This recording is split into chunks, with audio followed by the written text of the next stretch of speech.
Hi, I'm May. I'm a nurse and I also have BPD. Right now, I'm doing research on structural dissociation and how it relates to BPD.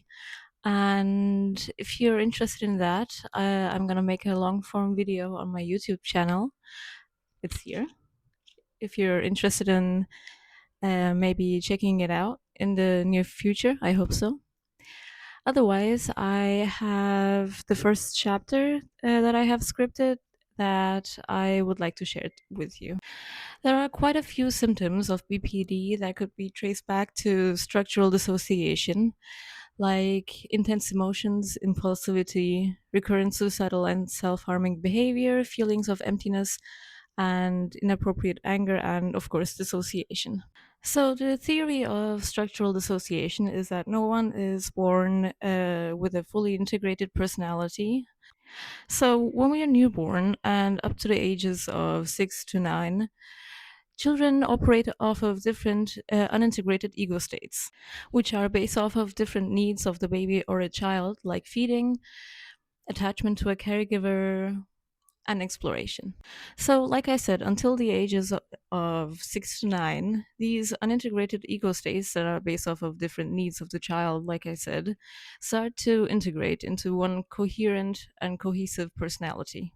If there is trauma like neglect or abuse that is happening during these important developmental stages of the child, the process of this integration of ego states of a child is interrupted and disturbed.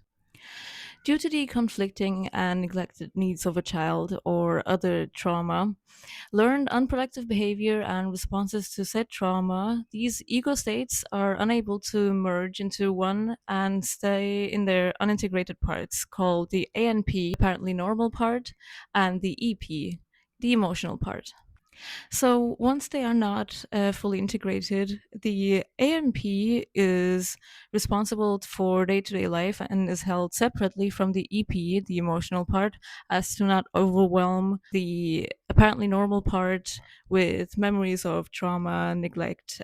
The EP is the part that holds the trauma and the learned responses to said trauma, abuse, or neglect.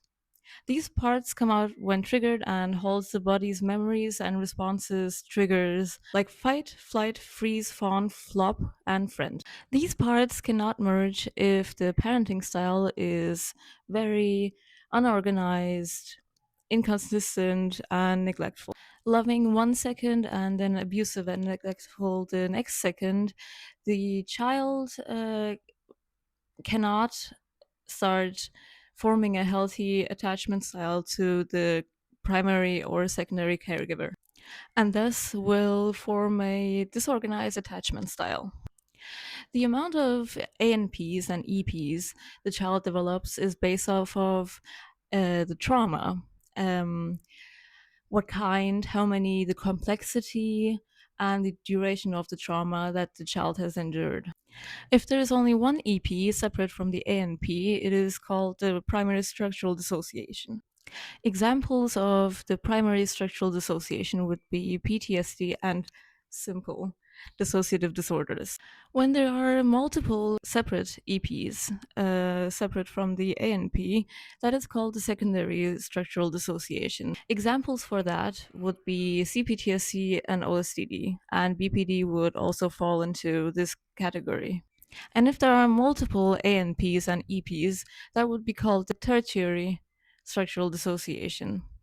And the one example that would fall into this category would be DID, dissociative identity disorder.